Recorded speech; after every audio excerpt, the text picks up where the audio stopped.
When you have your girls, you're never alone. You get together for coffee, maybe to work out, or just to laugh. We created Hey Girl, just for you. Can't wait for you to join us. Hey everybody. Welcome back to Hey Girl. Hey Kim Jacobs. Hello, Kim Roper. Hey, girl. So excited to see you today. Yes, So we are on episode 3. How about that I of the know Hey Girl it. series? I I'm can't so believe it. excited. So excited. So excited we started to do this. We've been talking about this forever, Yeah, Kim. really have. And I'm thrilled that we finally just did it. We Yeah, stopped talking just about press it play. and we did it. Just that's it. Press Just record press and play. play. So, when we started the show 3 weeks ago, we sort of just jumped in, Hmm. literally didn't do a lot of planning. We were like, this whole quarantine craziness, there's lots to talk about. So let's just do it. And we did. We just pressed record, literally, or Yeah. press play. But we didn't really do the necessary sort of introductions and, Mm-mm. oh, by the way, here's who we are. So, there's a lot of you out there watching who are our friends, who know us already. But there's also a lot of people out there who don't know us or don't know much about us. Right. So maybe we should kind of back up and start again. Right. So let's start again. Here we go. So my name is Kim Roper. And what is your name? Okay. And my name is Kim Jacobs. I'm Kim with an E, she's Kim with an I. Yes. Um, we're both married. I've been married to my husband Everett for 23 years, going on 24. We have two beautiful children. They are both teenagers now. Uh, they're 14, almost 14 and 18, Crazy. Aaron and Eden. It is amazing that I can even say that. I know. Time But flies. it does. Yes. And I work I've been teaching English for years at the college level. And just in the last year, I took on a position at the state university here, actually directing the writing center. So writing is sort of my thing. I love working with student writers. And yeah, so that's a little bit about me, Kim Jacobs. What about you? Okay. Okay. Well, I have been married for almost 20 years. 20 years will be October. So I'm going to claim my 20 years. Yeah, yeah. The Yes, big yes. That's right. It's a big year. We have two year. beautiful children. I have a 15-year-old, which he will be 16 in June coming up. So he's waiting to Let's turn clear all the 16. roads. Let's clear I, all the roads because I I have another know. teenage driver. Yes, pray, pray, pray. And then, of course, I have my daughter, who is 8, going on 18. Yep. But yes, yes. So the joy of our lives, both of them. It's for me. I am a senior contracts administrator, and I've been working for a company for 20 years called Intuitive Research. It's an aerospace and engineering firm. So love that Nice. place. Been there for years. So that's about me. That's enough about me. Okay, so that's who we are. And, the purpose of Hey Girl, the idea that we had behind this show, is really to extend the idea of a sister circle, which is what Kim and I are Right. part of with some of our friends. And I have actually another sister circle, a group of women that I'm able to share with and talk to. And if Mhm. you have a group of close friends, you know what we're talking about. You know how valuable it is to have that safe space where you can share your Absolutely. experiences and be affirmed. I mean, there's just nothing better than that. So Right. whether you're married, single, a stay-at-home Hmm. mom, or a career person, our lives are so complex. Kim Jacobs, you've talked a lot about all the different hats that we have to wear. It can just really be overwhelming. Right. But we believe in the power of conversation, right? Sometimes just Right. knowing you're not alone in the struggle, It whatever helps. it is, it helps so much. It helps so much. Yes. So last week, Yes. we talked about marriage. We know Hmm. there's a lot of people out there struggling in their marriages right now. Ooh. Yes. Yes. Yes. It's a rough time. It's a rough Not all time. roses right now. Yeah. Exactly. So Mhm. I hope that we were able to share some information that was useful to those of you who are married. Last week we try to bring out some things that we might think about as we try to build stronger marriages. And Mhm. we know there's much more that we can talk about. We certainly will in future episodes. But we're going to talk about more than just marriage, right? I mean, there's other struggles that we have, Right. whether it's our kids or at work, our other relationships. I mean, even just navigating this whole COVID-19 situation, which is always Absolutely. changing. So Mhm. we have a lot more to talk about in the coming weeks, and we hope you guys will continue to tune in. Um, but today, well, actually, this month, Kim and I have come up with some themes for each month. And so this month, our theme is perseverance. All right. And we have a guest with us today that I am so excited to introduce you to. She's a friend of mine from one of my own circles, sister circles. And she can, I think, share some of her story with us today that will really resonate with you and really align well with this whole idea of perseverance. So, without further ado, ladies and gentlemen, I want to introduce you to the gorgeous Amanda Gatewood. Thank you. Hey, Hi. girl. Hey, girl. Hey, Hi, girl. Hey. How y'all doing? Amanda. Good. How are We you, are Amanda? I am fantastic. doing well. I am doing well. No complaints. Good. Good. Awesome. Well, we just thank you for coming on with us today. And we want you to just, like we just did, start off by telling us a little bit about you. Absolutely. So, my name is Amanda Gatewood. I am 36 years old. I am married to the love of The my ba- life, Wayne. We have three yummy, gooey, gorgeous children. I mean, all children they are are. cute, but like ours is just something special. So I have an 11-year-old bonus daughter named Sydney, a 2-year-old son named Titus, and a 1-year-old daughter named Sasha. Yeah, I think you Oh, guys have a Yes. Do picture we have thing that might pictures show of up the on the screen. babies?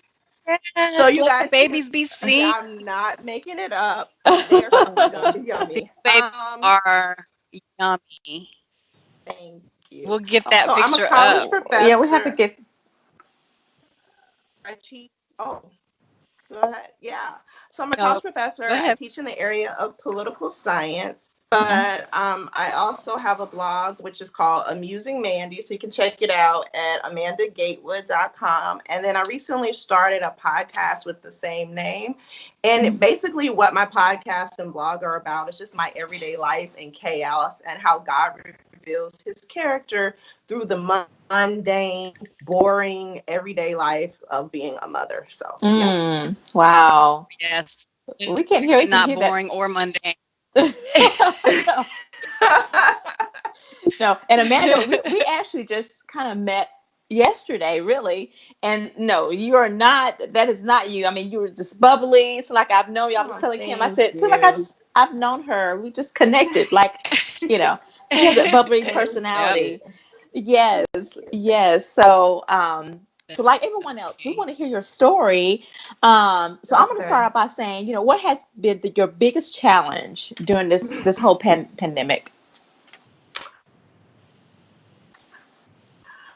My story, right? So my husband is a 22 and a half year Air Force veteran, and he came to me last year and he was like, I want to grow out my beard. I'm tired of wearing the uniform. And I'm like, bet. And so we were currently living in San Antonio, Texas. And he really wanted to relocate back to Ohio, which is where he's from. So I'm like, okay, cool. I'm going to miss the warm weather and my parents. But I ultimately felt like moving to Ohio was the best thing for us to do.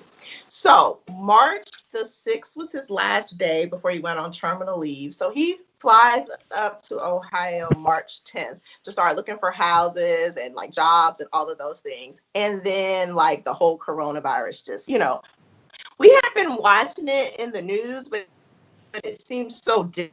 Finally, things were starting to shut down here. So I just Right. knew that meant we were going to put our move on halt or on pause. No, no, no, not Wayne Gatewood. Wayne Gatewood said, babe, this is the perfect time. Let's move. I called the movers. They'll be here April 10th. All you have to do is get in the car. My best friend is flying down. So we drove 22 hours, in the car with a 1-year-old and a 2-year-old. There may have been a couple poop explosions, but I'll spare you all of the details.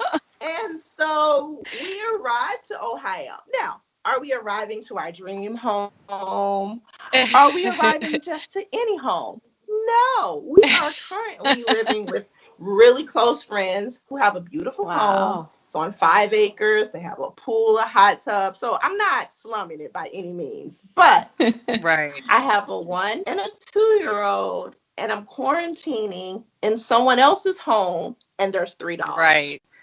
So, Wow. Yikes. So as a person who really routine and comfort, God is really stretching me in this season, right? Oh, there's my babies. Oh, There they are. Aren't they the cutest? Oh, how can you not just want to bite on them? So yummy. Oh my goodness. They're Thank you, beautiful, Amanda.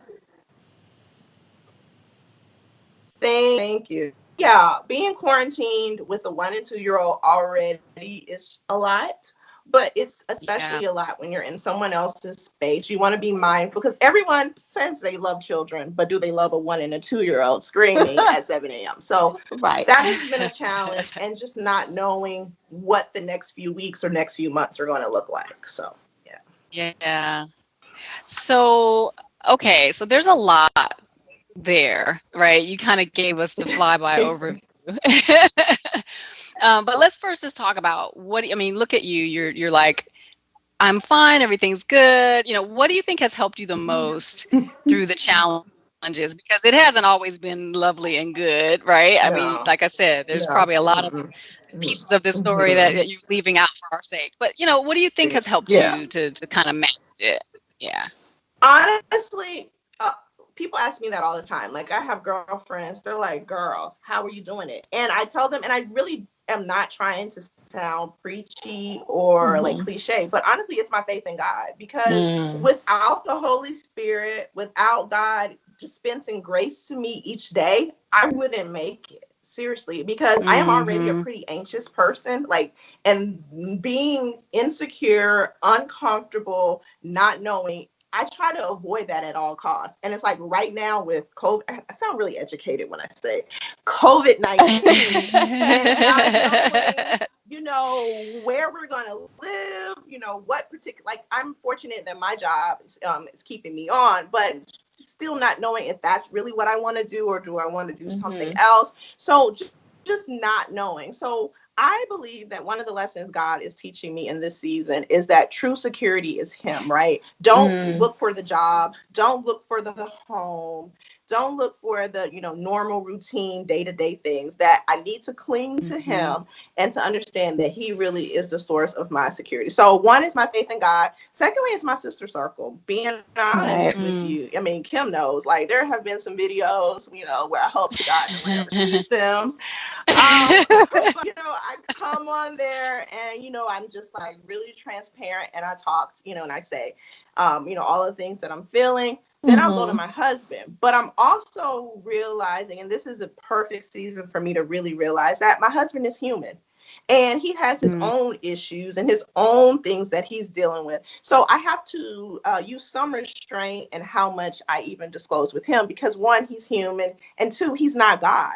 So he can't fix my problem. So those things that I can't share with my sister circle because it's a little bit too raw, those things that I don't want to necessarily burden my husband with, I take it to the Father, because He is ultimately the one who has the power to change it. And so my prayer life, my spiritual life, I will definitely say during this period has just definitely been increasing. I'm doing 5 Bible studies on the Bible app, throughout the day. Okay, I need to get some word into me because I'm about to say a word.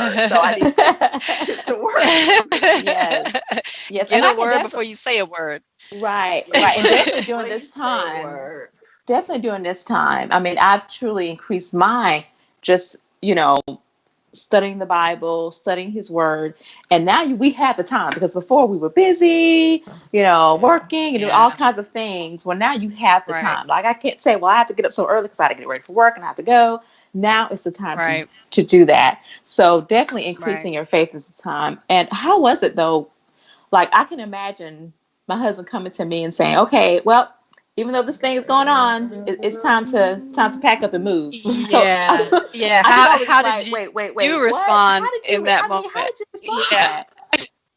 I first respond like, "Are you kidding me?" Like, and I hear, "Excuse me." Like that's one of our like cues. Like, okay, say that again. Excuse me. Yeah. But he explained it and he used logic. I didn't Mhm. necessarily agree with the logic, but I will say this. This is the thing that gives me peace and that gives me some measure of being calm. Mhm. Ultimately, God placed him as the head of our household, and my husband is the one who's responsible for providing a home and providing security. Mhm. If he fails to do that, which he has not, then, and I'm still submitting to him and being obedient to God, God is going to fill in those gaps. So if Absolutely. I try to take on where are we going to live, where we're going to do all this, but like Mm. taking on his job, I'm just going to make Mm. myself more stressed. I'm gonna be looking old and crazy, and nobody wants that. And he looking all young and all, no. So I'm going to allow him to have the struggles, the stress that God has placed him. Like, remember in the garden, like that is the command. It is Wayne's job Mm. to look for and to provide our home, right? Now, is that to say that I do that perfectly? Obviously not, because I'm Right. human. I am, an anxious person. But ultimately, I just know that if I am obedient to God by submitting to my husband, if there is any lack, God will fill in the gap. And how do I know this? Because he's done it before. And that's just Mm. what I have to rely on. Yeah. So, Amanda, you said a bad word. You said submit. And in the 21st century, nobody wants to hear about submitting. So, Yes. if your husband is making a decision for the family that you don't necessarily agree with, Mm-hmm. there's a moment where you have to submit. Like, Mm-hmm. really? Like somebody out there's going, Mm-hmm. mm-mm, Mm-hmm. doing Mm-hmm. that. Mm-hmm. Yeah. So, But what is yeah. yeah, how do you handle that natural How do I inclination to kind of be like, oh, Yeah, how do I reconcile my logic, my desires? I think I know better versus following him. It goes back to what I said. It's a biblical principle, right? I mean, I didn't make the rules. God made the rules. And if I proclaim to be a Christian, I have to believe the whole Bible. And Ephesians chapter 5 talks about wives submitting to their husband. And also I saw it modeled so much in my mother. My mother has followed my father all over the United Mm. States. Like, whatever I'm dealing with now is nothing compared to what Vivian Montgomery has endured. And I see how, even if my father made what we in hindsight may have said, maybe that wasn't the best idea, I see how God still was able to redeem those years, those seasons, and Mm-hmm. that my mother's life is wonderful and blessed. And so I'm just using that. Like I said before, God has commanded us to submit, not just to our husbands, but we submit to our bosses, right? We go to work when we don't want to, we perform. And I know yeah. that people are going to say, this is going to sound funny. I submit to my children. Like, I don't feel like fixing sippy Mm. cups, but they want me to fix the sippy cup. Guess what? I get up and fix You the fix sippy the cup, sippy right? cup. I don't feel Yeah. like changing the diaper. Guess what? I get up and change a diaper. So in this Christian life, we're going to have to submit. We have to submit to the government. We're all doing the stay-at-home orders. So I just Yeah. look at it is I Yeah. love Wayne, but I love God more. And so I'm Right. being obedient Mm. to God by submitting to Wayne. And if it Yeah. doesn't work out, Charles Stanley, you guys know Charles Stanley. He's like the most phenomenal pastor ever. But he has this Yeah. famous quote. I don't know if he's the originator, but basically it says, obey God and leave the consequences to him. So if I'm obeying Mm. God Mm. by submitting to Wayne and there are some problems, then God is going to handle all of those consequences and I don't have to worry about that. Right. And I think That's excellent. you said something that was key. Even if regardless of if your husband is like doing the things that he should do as a Christian husband or whatever, you still have to take your role as a wife Yeah. and Mm. submit. I mean, that is really, Mm. really important. If Yeah. he I fails, let him can't, fail, it's, but you still have to yeah. do what you're supposed to do as a wife. I can't Christian. do his job. I don't want to do his job. God did not, when God designed me, right? Women are specially designed. Like, we are uniquely designed. And I am not designed to do Wayne's job. And when I try to do his job, I get stressed, I start breaking out, I start gaining weight, I start getting crazy, because that's not what I was built to do, right? Basically, stay in my lane. So I realized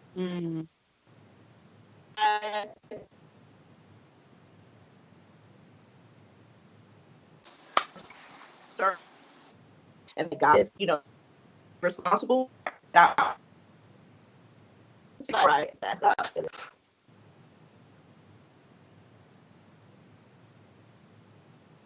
Are you still here, Amanda? She's breaking up on my side. Yeah.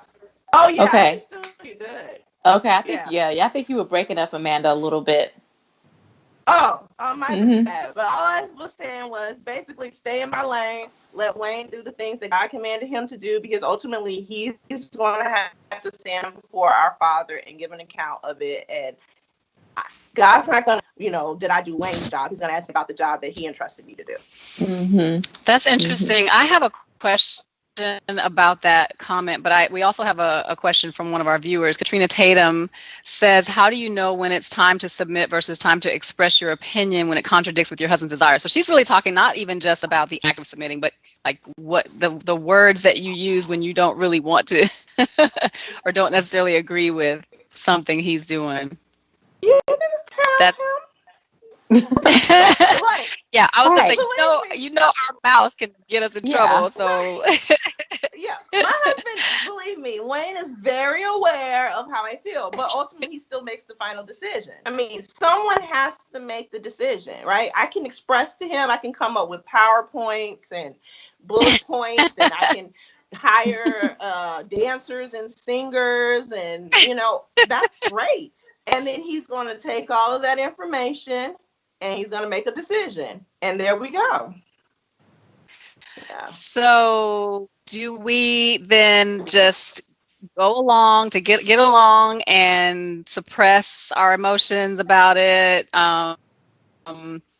Just, put on a smiling face regardless.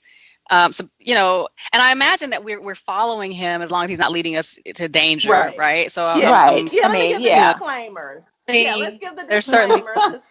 Yeah, because I know there are women who may be in abusive. Let me go ahead and give my disclaimers. If he's telling you to degrade your body, to endure physical harm, to spin into financial ruin, by all means, go get godly counsel, right? Like what I'm telling you here right now will not substitute the advice and counsel of your pastor and a professional. Now that we've got that out of the way, express your opinion. Absolutely. I mean, it would be disingenuous not to tell. It would be lying, right? That wouldn't be a good marriage if you did not express them. Like, hey, these are the things that I'm feeling. This is what I'm thinking. These are my concerns. But still, someone has to make a decision, right? You have to stop talking at one point and make a decision. Now, is that to say that I have not told him, listen, I don't like this decision? Of course. But if you're married them, you gotta kind of stick with it. Yeah.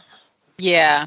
So where do you see the role of respect in this dynamic, right? Like, I know men, it's really important for them to feel respected, but women talk about wanting to be respected as well. And I think when we talk about submitting, we immediately go to, that notion of us being a doormat and us not being respected, giving him all the respect.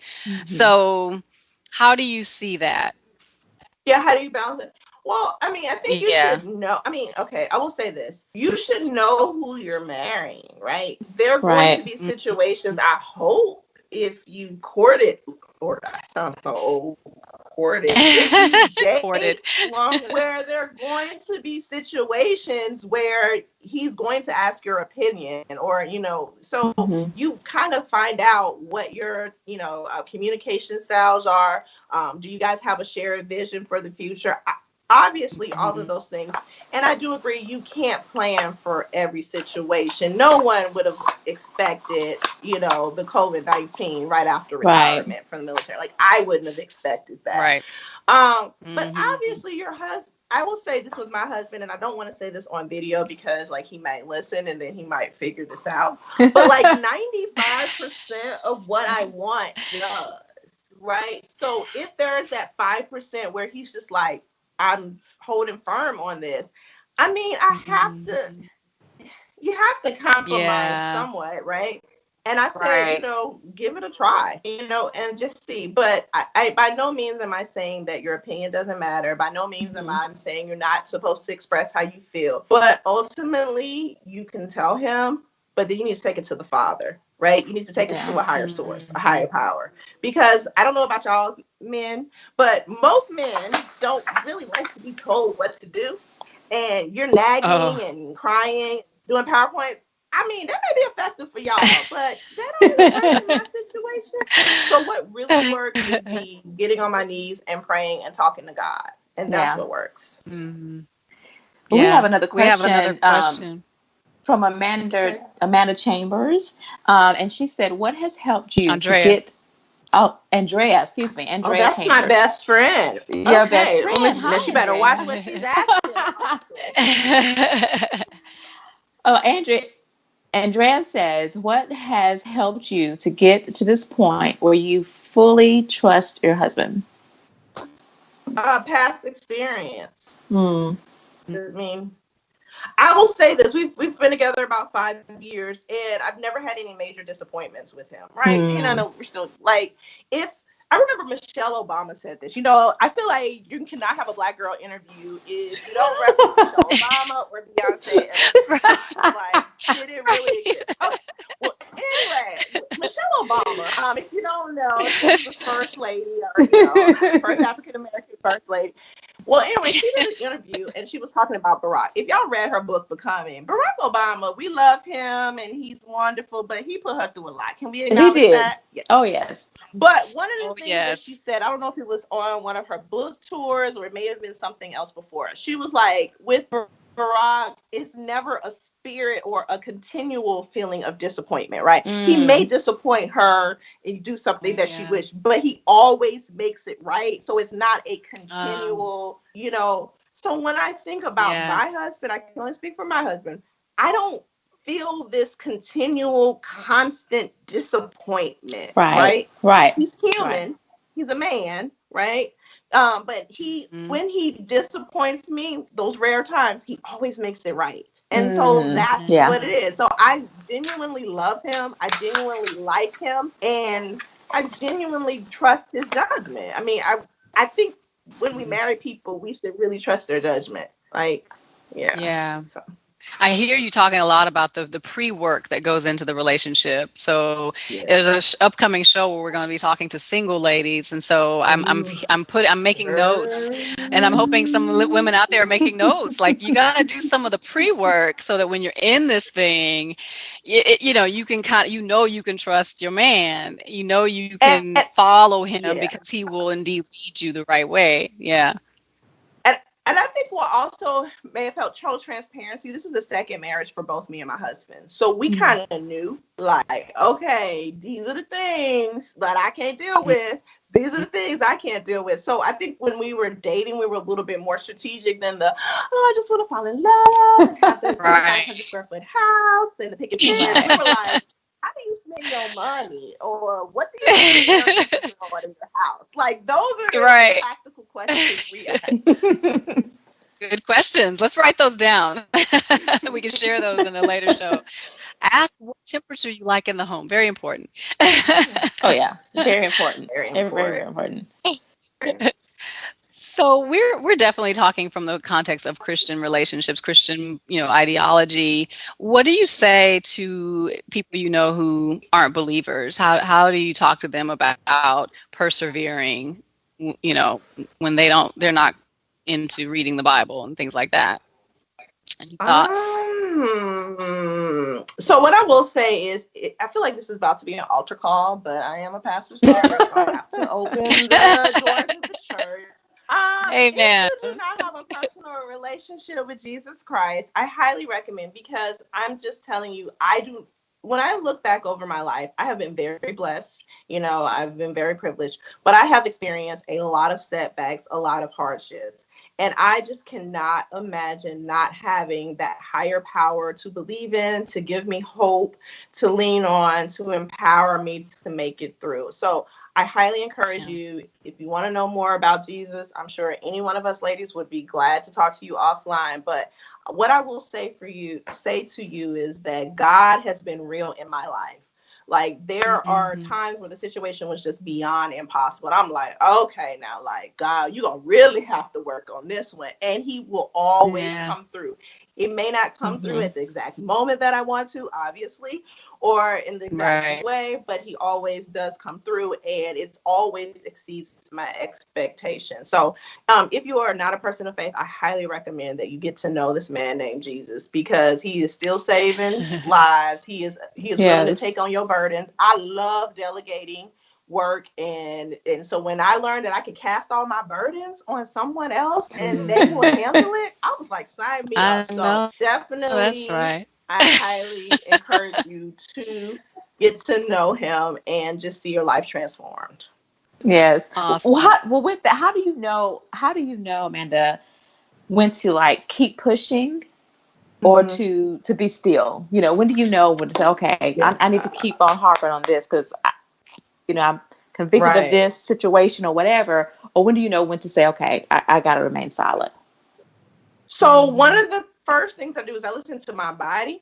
And this is going to sound whatever, but like, I don't know if we read this or heard this on a podcast, but someone was saying when we're nervous, we begin to practice these certain types of scripts, right? So one of the scripts, when I know that I'm overworked, overburdened, and that I'm in above my head, is I start to overeat. I become very lazy. My skin starts to break out. So I look at those and I'm like, okay, something's not right, right? So that's a first indicator, right? I feel like emotions, they aren't the ultimate truth, but they still are an indicator that something needs to change. So that is one of the things. And then if I start getting short with my children, my words, I'm not, modeling my words or, monitoring my words before I speak, then I'm like, okay, that's definitely a sign. But one of the first things that I do after I notice that, okay, I get down on my knees and I talk to God. And I know people say, well, God doesn't always speak audibly, right? But if we are his sheep, then we know our shepherd's voice, and we know the ways in which God speaks to us, right? And so if he doesn't speak to us out loud, if he doesn't speak in this still small voice, we know he still speaks through his word. So if I'm reading his word and I'm not getting revelation through his word, and I increase my prayer life, if I'm still not really getting anything from there, then I will seek outside godly counsel, but make sure it's godly counsel. And sometimes having outsiders be able to look at the situation, they're able to provide new perspective and insight. And so I listen to them, and then I pray about it, and then I make a decision. And I just have to have faith that if I prayed about it and I'm doing it in good faith, if I made a wrong decision, God's grace still will cover it. So that's That's good. That's real good. There's another question from Katrina Tatum. She's asking about if you have any advice for individuals who are in relationship with husbands who are not believers, or maybe they are and they're just not at the same maturity level in their spiritual development as their wife, right? So what do you think about that? Still respect him as the head of the household, right? Like, let him grow up to his position. Don't like try to diminish that. I remember so Crystal Evans Hurst, I don't know if you guys know her, she was doing an interview with her father, Dr. Tony Evans, and he was saying, don't try to do the man's job. Like, let him come up to that. So if there is a need, let that need still go. If it's, he did give his disclaimer, right? Like, if you got to pay the light bill, please pay the light bill, y'all. Don't sit in darkness. But let him, live up to that. But one of the most beautiful things that I've seen was a lady at my church who, she prayed about her husband. Like, it had gotten to the point where I'm like, does she really have a husband? Like, do we know he really exists? But she was really faithful. She really prayed, and she was diligent, and eventually he came, and she was able to win him over. Now, I don't know all of the conversations and the things that happened at her house, but her spirit was very meek. She was very loving. She spoke positive of her husband, like she never bashed him, and she just prayed. So that would be my advice, is to take it to the Heavenly Father, but in the meantime, still respect your husband, still love him, still honor him, and hopefully, before we Yeah. leave this earth, he will turn to God. But turn him over to God. Yeah, that book that I suggested this past week by Shanti Feldhahn, she talks a lot about how important it is to respect our husbands, which is their love language, basically, Mm-hmm. and how that can be transformative, right? So you may not agree with what he's doing or how he's leading, but by building him up, by supporting him, by affirming him, you'd be surprised at how transformative that can be, and Yes. you may end up with a totally different husband just by Right. virtue of the influence that you have on him by showing him the love and the respect that he craves. And she talks in there how they'll leap tall buildings in a single bound to keep you, affirming them in that way. Yeah. So, Right. I think our natural reaction is to be like bashing and nagging and, oh, you're not Mm-hmm. doing this, oh, you're not. That's Mm-hmm. actually working against our own best interest. So It I think you is. make It a is. really And they're good not our Can you enemy. tell that book again? That book is phenomenal. Like, it's the greatest I'm book ever. Like, it serious. goes Bible, then Right, Michelle Obama's right. book, For women then only. that book. Exactly. Yep. It's so true. It is so true. Yeah. Yeah, and learning Kim. that, like I said before, they're not our enemy. They're not our enemy. You know, they Yeah. they're here to love us. And if they're a good Christian man, they're gonna want to do the right thing. They're gonna want to make you happy. And they're not our And if enemies. right, and if they're not a good Christian man yet, they can They become can that. be. They So can there become may be that. women out They there that are can like, oh, become well, he's that. not. Well, you know, it's a process. Right. So Right. Right. be aware of the influence you're able to have in that. Mm-hmm. Mm-hmm. And I Yeah. find too that having a strong relating back to sister circle, if I say something or do something out of the norm or go say something, how you chat with your girlfriends and say, well, my husband is, people are, no, that wasn't right, Kim. Your attitude was a little bit Yeah. wrong on that. So having that tight circle sister bond, they can tell you, okay, girl, you need to go back to your husband, apologize for that. That wasn't right. So how do you, I think that's good to have. So what compromises or what is the compromise when those closest to you, such as like a BFF or a family member, friends, and they have like a different approach to difficulties than you do?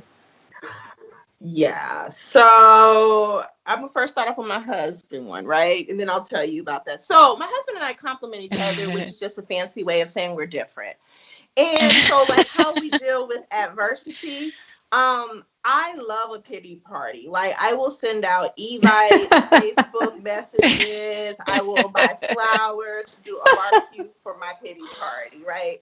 My husband will not attend my pity party, right? He's like, we are too blessed, whatever. So, what I have learned is that I can go to him once or twice and say, babe, I'm really sad that, you broke my Peloton bike. I'm really sad that, this happened. And then he's going to be like, I hear you. And then I know that I'm going to have to go tell somebody else. So what you have to do is you have to learn people's processing, how people process. Like, some people Mm-hmm. are very vocal. They want to process and talk through it and whatever. And my husband is that way to a certain point. But then there are some people who need to go off. And that's Mm-hmm. me. Sometimes I need to go away because my mouth, like the things that come out of my mouth, pretty rough. So I need to have time to pray, get the love of Christ. We talk about the fruits of the spirit, love, being Mm-hmm. patient. Like, that is not our normal nature. So we have Yeah. to, get the Holy Spirit to come into us and allow us to do that. So in marriage and friendship, what I learned is that sometimes space, I'm not saying move out your husband's house. That's not what I'm saying. But I am saying maybe he goes up to the loft and you go to the basement. Maybe, for a couple minutes and you pray. You maybe eat Mm-hmm. some ice cream, watch something on Instagram, or, watch one of these Instagram lives or Facebook lives. And then you come Yes. back together, talk about it when you have whatever. So I think, for me, to sum up, the best thing is to sometimes give a little space. And then also, Mm-hmm. everything doesn't have to be resolved. Like, I know we live in a society where we don't want to, we don't sweep anything under the rug. I get that. But some things are not going to be resolved until we get to heaven, right? Like you can't pick your battles, right? What do you value more, the relationship or being right? So if you want to be right, you're going to be right by yourself. And that's okay. If that's what you want. Amen. Right. So that applies to many different types of relationships, right? Thinking about, your friends and family and then maybe coworkers. So it's really about stepping back and thinking about the type of person they are and the best way to relate to them so that you can get along. And it's not only about you, right? Yeah. Yeah. Right. Yeah. Because we're all annoying. We all have little at some point that get on people's nerves. Yeah. And we have to realize that folks are putting up with us. So we got to put up with people. Yeah. If you want to have relations. Now, if you don't want to, by all means, live by yourself. Right. I love that so much, Amanda. Those are really good insights. And, that's how you persevere through difficulties. You said it right at the beginning. You first of all have a relationship with Jesus. That's number one. Yeah. So, anything else, Kim Jacobs? Was there any more questions before we move into our scriptures for today? I feel like we've covered a lot. I think so. I guess I could say, we know on this side of eternity, no one is exempt from pain or difficulty. But as Christians, we believe that God will see us through. So what do you say about perseverance to those who don't believe? And we kind of answered that a little bit. Touched on that already. Yeah. So she did the altar call, come to Jesus. Right. That's the way you do it. If you don't know Jesus, right. That's right. Okay. And I think that life is really, yeah, go ahead. Well, all I would say is you're not alone. Whatever you're going through, there is somebody else in the world who's going through the same exact thing as you. Right. So I highly encourage people to find community, find your own. So you can't be a part of my sister circle because, we're very selective. But I'm just kidding. But no, what I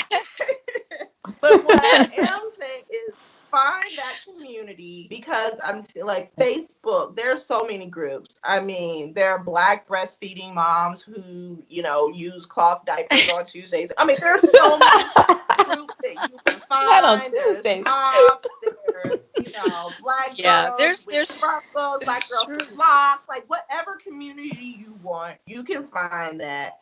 Find your people. Yeah. Find like-minded people, but also find people who are a little bit further in life than you, and just lean in onto that. So yeah. Do you see your life as a testimony? Do you think about your life as a testimony to others? Absolutely. I am very strategic. So I love to tell stories. Like I just feel comfortable saying this. I'm a storyteller, and so when I tell the story of my life, I try to make sure that what I'm telling is highlighting Jesus because I think the story of Jesus is the greatest story ever told. And I want to share it with the world. I want to share it with people who want to listen and those who don't. So if I can make Jesus more real to them or more obtainable and approachable by sharing embarrassing stories from my life or the hardships that I face, then I think that's why God put me on this earth, to share my story so that I can share his ultimate story. Awesome. That's good. Well, that's awesome. I really wish you the best in your new location. I know you're still homeless, but it will not always be this way. Refugee. Thank you. You're going to have to come on at some point and give us an update of how everything works out with the move and the home buying and the job. Did you mention that your husband's looking for a job just to add to the fund? Yeah. He's still looking for work. So he's retired. So we're trying to decide. So that's all of those. But she is still happy, and she is still smiling. She's still on here cutting up. I know. That is wonderful. Because God has it. God we serve. That's all you need to know. I can say. God we serve. Well, thank you again, Amanda, for coming on. This has been so fun. You're awesome. Yes, I love you. Thank you, Amanda. Thank you so much. Thank you. So, Kim Jacobs, can you close us out? We have a couple of scriptures we want to leave everybody with. Yes, yes. Well, with perseverance, for scripture reference for Matthew 24:13, it says, "But if you keep being faithful right to the end, you will be saved." And that's very important. Just That's just to keep going, so good. just keep going. Be faithful and Yeah. don't stop.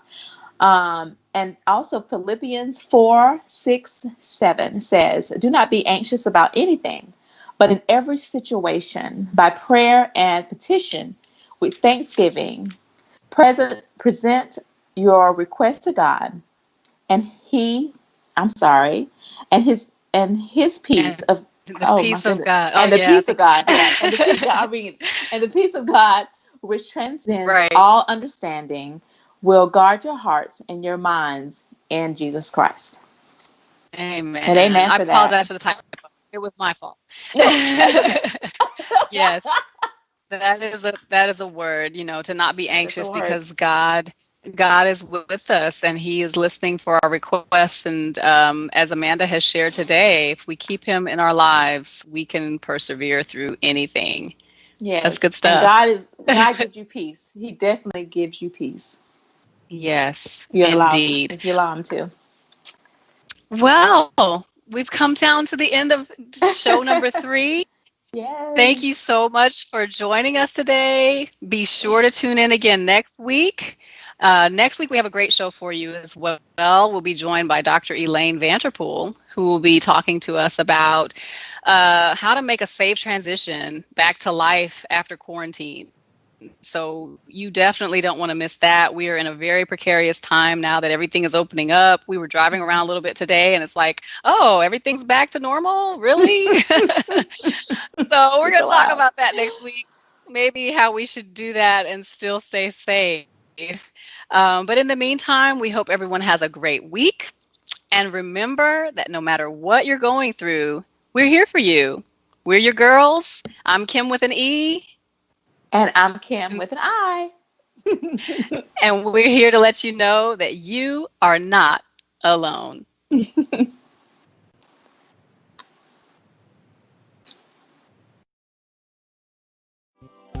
Girl, thanks for joining us today. We hope you enjoyed the show. If you did, please like k.roper at Hey Girl on Facebook.